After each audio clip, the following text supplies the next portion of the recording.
Whew, that's how I feel about making this video.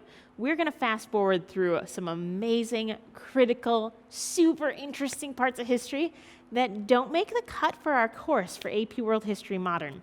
This video will be my attempt to give you this big picture view, and then specifically looking at Europe, the fall of the Roman Empire, the Byzantine Empire, and the Islamic Empires, and how they shaped the entire Middle East and create a foundation for what's going on even today. So, just a little deal, but here we go. Now, the Great Roman Empire fell in 476 CE. Much like the Han Dynasty in China, it was overextended, it was too big, people couldn't defend their borders, which again, they conquered other people and took their land, and that's what they were trying to defend. But here's the deal, they had some leaders that weren't very great. Diocletian then divided it because it was so big, and then Constantine later on moved the capital from Rome all the way over to what he renamed Constantinople after himself. So anyways, 476 marks the year that the city of Rome, in modern-day Italy, fell, and that marks the end of the Roman Empire.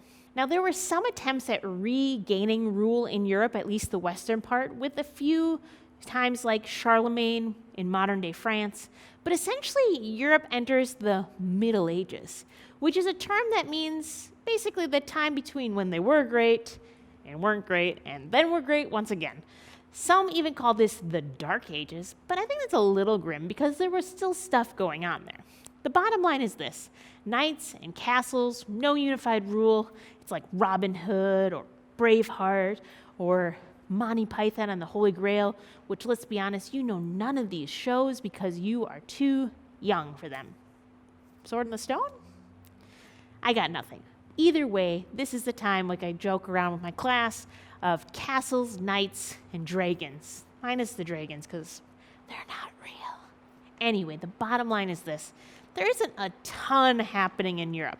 People are living in feudal societies that are decentralized. People pledge loyalty to a local ruler or a king, and knights protect an area that they lived on, and serfs worked the land, and altogether they pledge loyalty and work together in this feudal system. But what did survive of the Roman Empire was the eastern part, the part around Constantinople. These people considered themselves Romans, but history calls them a different name, and they're the Byzantine Empire, and that was given to them later in history. But they survived and were even thriving. They were connected to the Silk Road.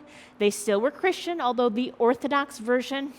There's a big event, basically, known as the Great Schism in 1054, where Christianity split into two different branches or denominations. If you want to know more about that, click that iCard up ahead, and you will see more about the differences between Orthodox and Roman Catholicism.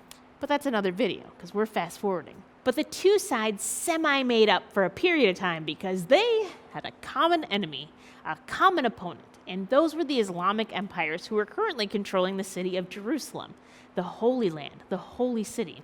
Now, the emperor of the Byzantine Empire reached out to the Roman Catholic Pope for assistance against this new powerhouse that was encroaching on the Byzantine lands and controlled the Holy City.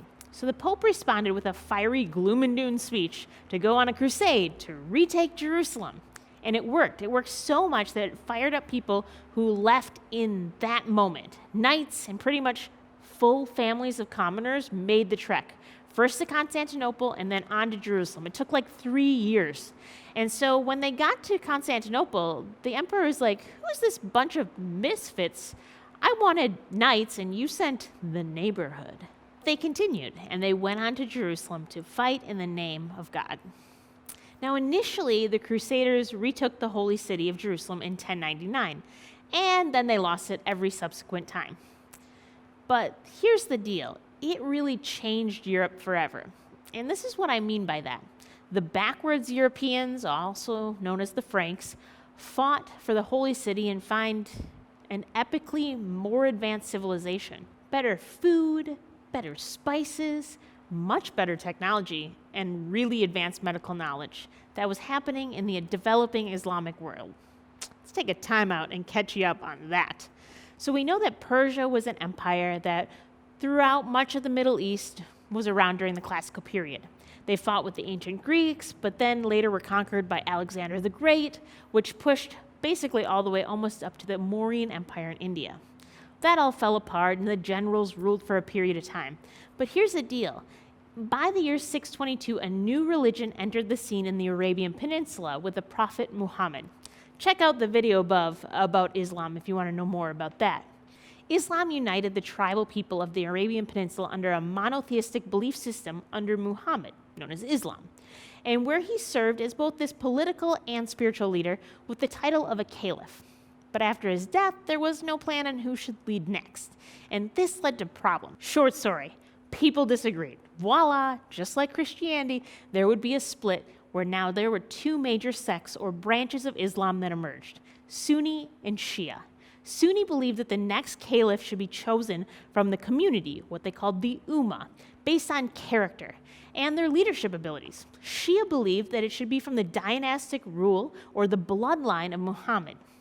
Anyways, most Muslims today are Sunni, with the Shia population being in Iran and Iraq. Despite all of this, Islam spread rapidly and formed a really large empire outside of the Arabian Peninsula across northern Africa and into the Middle East. The most prominent being the Abbasid Caliphate, which lasted from 750 to 1258. Their capital was at Baghdad, and they were a super advanced civilization. They were highly involved in trade along the Silk Road, also along the Sahara, and also in the Indian Ocean. In Baghdad, you would find the House of Wisdom, which is where people focused on medicine and math and astronomical observations, and they studied those old Roman and Greek texts. Within their empire, there were many non-Muslims, especially Christians and Jews, who were not persecuted, but could just pay a special tax known as the jizya, and they essentially would be left alone. In fact, they were known as people of the book, and they got along relatively well with the Muslim rulers. But let's get back to the story of the Crusades, where these people were not getting along. As separate empires and within this region, there was another group of people known as the Seljuk Turks.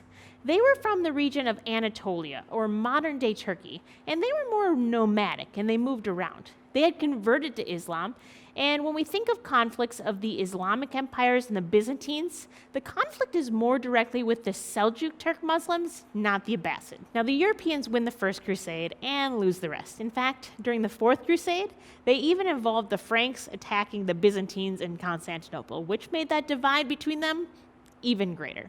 Either way, there's a lot more to this story that I can put here, and we're moving along quickly. While the Europeans eventually lose control of Jerusalem, they take back so many of the Islamic achievements back to Europe that you can see how it spurs advancement in Europe. Eventually, we'll get to the High and Late Middle Ages, which leads to the Renaissance or the rebirth of Europe as they get back in touch with their Roman and Greek roots. More specifically, the literary works and the art and the medicine that they had studied before. This will eventually lead to the scientific revolution and on to the Enlightenment, and before you know it, we are in modern times. Now, the bottom line is this: they would not have gotten there if they wouldn't have connected with the Islamic world. Hopefully that gives you a quick starting point as we fast forward through the post-classical era of Europe, the Byzantine Empire and the Islamic empires in the Middle East.